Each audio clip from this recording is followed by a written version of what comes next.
Good morning all of you. अपने chemistry के last chapter में हम एमीन पढ़ रहे थे, जिसमें मेथड और प्रिपरेशन कंप्लीट हो गया था। अब अपने पास आते हैं physical property of amine. Physical properties of amine, यानी कि एमीन के भौतिक गुणधर्म। तो इस वीडियो में हम डिस्कस करेंगे एमीन के भौतिक गुणधर्म। एमीन के भौतिक गुणधर्मों में मैंने आपको पहले भी बता चुका हूँ। फिजिकल प्रॉपर्टी में हम सिर्फ और सिर्फ क्या पढ़ते हैं, उसकी फिजिकल स्टेट, उसकी सॉल्युबिलिटी, उसकी बॉइलिंग पॉइंट, उसमें स्मेल। लेकिन अपने पास लगभग एग्जाम में देखें तो कभी भी उसकी स्मेल में से या उसकी फिजिकल स्टेट से कभी क्वेश्चन नहीं आया। अपने पास दो इंपॉर्टेंट पॉइंट आते हैं। एक तो अपने पास आता है इसकी सॉल्युबिलिटी, यानी कि उसकी विलेयता कैसी है ये, और सेकंड जो आता है अपने पास वो आता है इसका बॉइलिंग पॉइंट। बॉइलिंग पॉइंट यानी कि बीपी, क्वथनांक के बारे में। तो ये तो हो गया विलेयता और ये हो गया अपना क्वथनांक। तो अपने वो दो चीज़ों, दो जगह से अपने से क्वेश्चन पूछे जा सकते हैं, या तो उसकी विलेयता से पूछा जा सकता है या फिर उसके बॉइलिंग पॉइंट से पूछा जा सकता है। तो सबसे पहले हम डिस्कस करते हैं उसकी सॉल्युबिलिटी यानी कि विलेयता के ऊपर, यानी कि एमीन की जो विलेयता है उसके बारे में हम पढ़ेंगे। एमीन जो होता है वो वाटर के अंदर क्या होता है, सोल्यूबल होता है। लेकिन ये ध्यान रखना है अपने को, कम अणुभार वाले एमीन जो होते हैं वो जल में विलयशील होते हैं। कम अणुभार वाली एमीन वाटर यानी कि पानी में विलयशील होते हैं। यानी कि लो मोलिकुलर वेट वाली एमीन वाटर के अंदर क्या होती हैं, सोल्यूबल होती हैं। यानी कि soluble of amine, low molecular weight वाली एमीन जो है वो वाटर में क्या होती हैं, सोल्यूबल होती हैं, क्योंकि यह वाटर के साथ हाइड्रोजन बॉन्ड बनाती हैं। क्योंकि यह वाटर के साथ हाइड्रोजन बॉन्ड बनाती हैं। तो हम क्या लिखेंगे, amine is soluble in water because amine form hydrogen bond with water. तो amine soluble in water because amine form hydrogen bond with water। यानी कि एमीन है वो पानी के साथ क्या करती है, हाइड्रोजन बॉन्ड बनाती हैं, इसलिए ये है पानी के अंदर क्या होती हैं, सोल्यूबल होती हैं, यानी कि विलयशील होती हैं। अब इसके साथ हम हाइड्रोजन बॉन्ड बना दें। अपने पास एमीन है वो इस प्रकार से है, ये अपनी एमीन है जिसके ऊपर नाइट्रोजन के ऊपर क्या जुड़े रहते हैं, दो हाइड्रोजन जुड़े रहते हैं। यहाँ पर अपने पास क्या आता है, H2O आता है इस प्रकार से। ये H2O में यहाँ इसके साथ क्या कर लेता है, हाइड्रोजन बॉन्ड बना लेता है। यानी कि यहाँ पर हाइड्रोजन और ऑक्सीजन के बीच में हाइड्रोजन आए, इन दोनों की इलेक्ट्रोनेगेटिविटी क्या है, ज़्यादा है।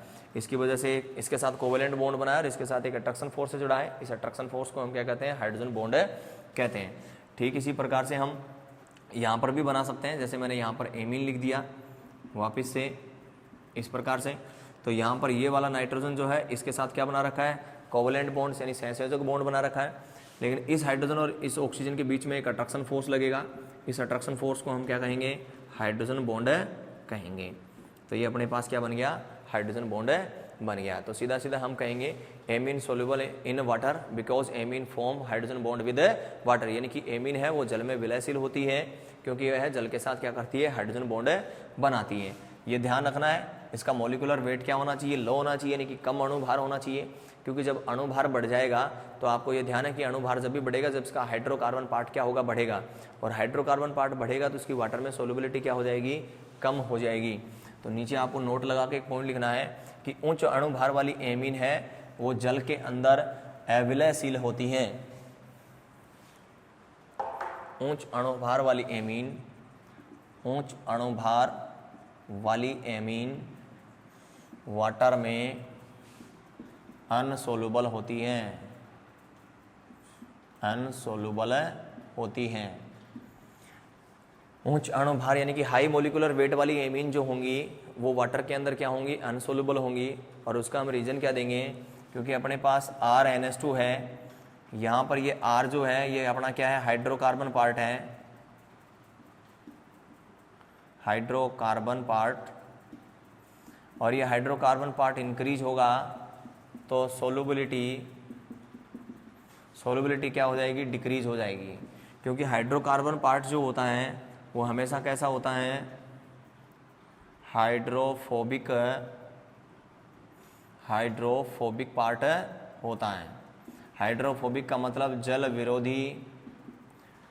विरोधी भाग होता है। तो सिंपल सी बात है, उच्च अणुभार यानी कि हाई मोलिकुलर वेट कब होगा, जब इसका हाइड्रोकार्बन पार्ट क्या हो जाएगा, बढ़ जाएगा। और हाइड्रोकार्बन पार्ट अगर बढ़ जाएगा तो सिंपल सी बात है उसकी सोलबिलिटी क्या हो जाएगी, घट जाएगी।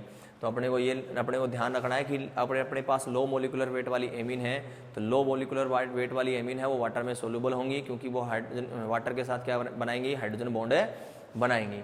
जब अपने पास हाई मोलिकुलर वेट वाली क्या आएंगी, एमीन आएंगी, यानी कि उच्च हाई मोलिकुलर वेट वाली एमीन होंगी, वो वाटर में क्या हो जाएगी, अनसोल्यूबल हो जाएंगी, क्योंकि हाई मोलिकुलर वेट वाली जो एमीन होंगी उसमें हाइड्रोकार्बन पार्ट क्या होगा, बढ़ेगा, जिसकी वजह से सोल्युबिलिटी क्या हो जाएगी, कम हो जाएगी। इसका रीजन ये देंगे कि हाइड्रोकार्बन जो पार्ट होता है वो कैसा पार्ट होता है, हाइड्रोफोबिक भाग होता है, यानी कि जल विरोधी भाग होता है, जिसकी वजह से इसकी सोल्युबिलिटी क्या होती है, कम होती है। अब यहाँ पर अपने पास क्या आ सकता है, एक क्वेश्चन आ सकता है।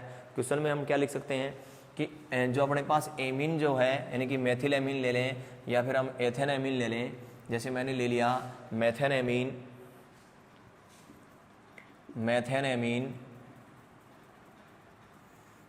जिसका फॉर्मूला होगा CH3NH2। मेथेन एमीन वाटर में सोल्यूबल होती है, जबकि एनिलीन वाटर में अनसोल्यूबल होती है। मेथेन एमीन या methyl amine is soluble in water but aniline is insoluble in water. Why, यानी कि हम लिख दें कि मेथिल एमीन है, जल में घुलनशील है, परंतु एनिलीन जल में अविलयशील है। क्यों? तो मेथिल एमीन जल में विलयशील है, जबकि एनिलीन है वो जल में क्या है, अविलयशील है। इसका रीजन हम क्या देंगे कि मेथिल एमीन का फॉर्मूला हमने लिखा है CH3NH2, और एनिलीन का जो फॉर्मूला होता है वो क्या होता है, बेंजीन के ऊपर क्या आती है, NH2 आती है, यानी कि इसको हम कहते हैं एनिलीन, यानी कि aromatic 1 degree amine, aromatic 1 degree या 1 degree aromatic amine, 1 degree aromatic amine. तो यहाँ पर अपने पास मेथिल एमीन जो है या मेथेन एमीन जो है, इसके पास कितना कार्बन है, एक कार्बन है, यानी कि हाइड्रोकार्बन पार्ट क्या है, छोटा है। जबकि यहाँ पर एनिलीन के अंदर हम क्या कहेंगे कि हाइड्रोकार्बन पार्ट क्या है, बड़ा है, क्योंकि बेंजीन है जिसमें कितने कार्बन है, 6 कार्बन है। तो हाइड्रोकार्बन पार्ट बढ़ गया, जिसकी वजह से इसकी सोल्युबिलिटी क्या हो जाएगी, कम हो जाएगी। तो यहाँ पर हम इसका रीजन क्या देंगे, देंगे कि methyl amine form hydrogen bond with water, so soluble in water, यानी कि मेथिल एमीन जो है वो जल के साथ क्या करती है, हाइड्रोजन बॉन्ड बनाती है, इसलिए वाटर में क्या है, सोल्यूबल है। लेकिन अपनी एनिलीन जो है उसमें हाइड्रोकार्बन भाग क्या है, बड़ा है, और हाइड्रोकार्बन भाग बड़ा होने की वजह से ये वाटर में क्या है, अनसोल्यूबल है।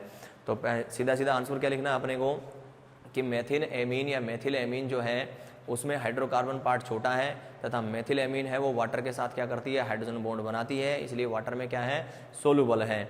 जबकि एनिलीन में हाइड्रोकार्बन पार्ट क्या है, बड़ा है, यानी कि इसमें 6 कार्बन है, यानी कि हाइड्रोकार्बन भाग बड़ा होने की वजह से ये वाटर में क्या है, अनसोल्यूबल है, यानी कि जल में अविलयशील है, क्योंकि हाइड्रोकार्बन भाग जो होता है वो जल विरोधी भाग होता है, यानी कि हाइड्रोफोबिक पार्ट होता है।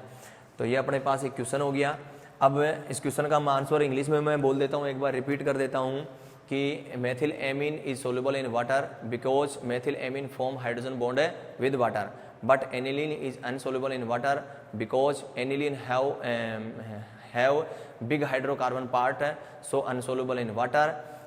Because aniline have more hydrocarbon parts, this hydrocarbon parts is hydrophobic part, so insoluble in water। तो ये क्या होगी, पानी में क्या रहेगी, अनसोल्यूबल रहेगी। नेक्स्ट अपने पास इसका सेकंड पॉइंट जो आता है वो आता है इसका बॉइलिंग पॉइंट।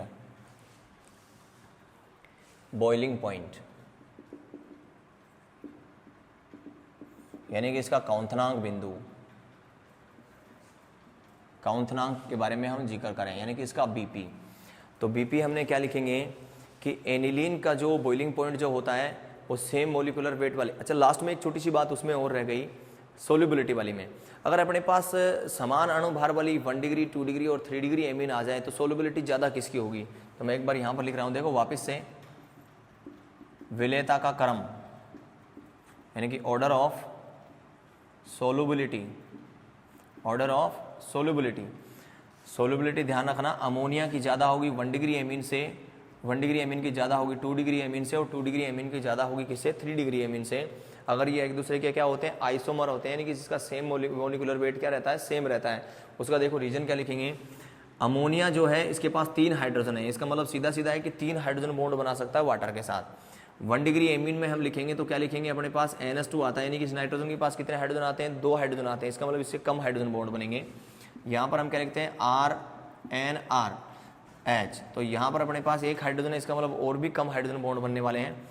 और 3 डिग्री एमीन में अपने पास फॉर्मूला ये रहता है, नाइट्रोजन के ऊपर 3 एल्किल ग्रुप जुड़े रहते हैं, तो यहाँ पर सिर्फ और सिर्फ 1 हाइड्रोजन बॉन्ड बन सकता है। एक हाइड्रोजन के साथ क्या कर सकती है नाइट्रोजन जो है वो हाइड्रोजन बॉन्ड बना सकता है एक वाटर के 1 मोल के साथ, यानी कि वाटर के 1 अणु के साथ हाइड्रोजन बॉन्ड बनाएगा। ये 2 के साथ, ये 3 के साथ, और ये कितने के साथ बना सकता है? 4 के साथ बना सकता है। इसलिए सिंपल सी बात है, अमोनिया की सोल्युबिलिटी ज़्यादा होगी किससे? 1 डिग्री एमीन से। 1 डिग्री एमीन की सोल्युबिलिटी ज़्यादा होगी किससे? 2 डिग्री एमीन से। 2 डिग्री एमीन की सोल्युबिलिटी ज़्यादा होगी किससे? 3 डिग्री एमीन से। सोल्युबिलिटी में ये भी बात अपने को ध्यान रखनी है। अब अपने पास आता है बॉइलिंग पॉइंट। तो बॉइलिंग पॉइंट में हम बात करें तो हम लिखेंगे कि अगर अपने पास समान अणु भार वाले अगर एमीन आए तो एमीन का जो जो बॉइलिंग पॉइंट जो होगा वो किससे ज़्यादा होता है? एल्केन से ज़्यादा होता है। बॉइलिंग पॉइंट ऑर्डर एमीन का ज़्यादा होगा किससे? एल्केन से। एमीन का ज़्यादा होगा किससे? एल्केन से, क्योंकि एमीन के अंदर क्या पाए जाते हैं? Inter molecular hydrogen bond present होते हैं। तो हम इसको लैंग्वेज में लिखेंगे तो कैसे लिखेंगे कि समान अणु भार वाले एमीन का बॉइलिंग पॉइंट एल्केन से क्या होता है? अधिक होता है। समान अणु भार वाले एमीन का बॉइलिंग पॉइंट एल्केन से क्या होता है? अधिक होता है, क्योंकि एमीन में इंटरमोलिकुलर हाइड्रोजन बॉन्ड उपस्थित होते हैं, यानी कि अंतराणुक हाइड्रोजन बंध पाए जाते हैं, जिसकी वजह से इसका बॉइलिंग पॉइंट एल्केन से क्या होता है? ज़्यादा होता है। अब हाइड्रोजन बॉन्ड किस प्रकार से होते हैं? एमीन के अंदर ही, ये अपने पास एक एमीन हो गया, ये अपने पास दूसरा एमीन हो गया।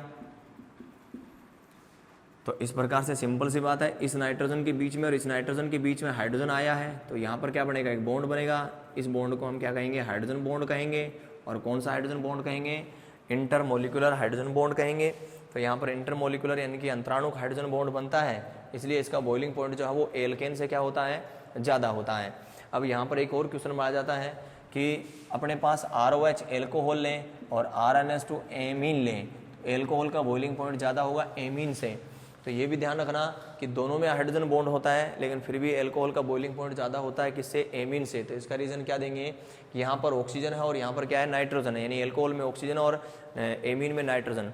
और ऑक्सीजन की इलेक्ट्रोनेगेटिविटी नाइट्रोजन से क्या होती है? ज़्यादा होती है। इसका मतलब यहाँ पर जो हाइड्रोजन बॉन्ड बनेगा वो ज़्यादा स्ट्रॉन्ग होगा, ज़्यादा मजबूत होगा, और मजबूत हाइड्रोजन बॉन्ड बनने की वजह से इसका बॉइलिंग पॉइंट क्या आएगा? अपने पास है ज़्यादा आएगा।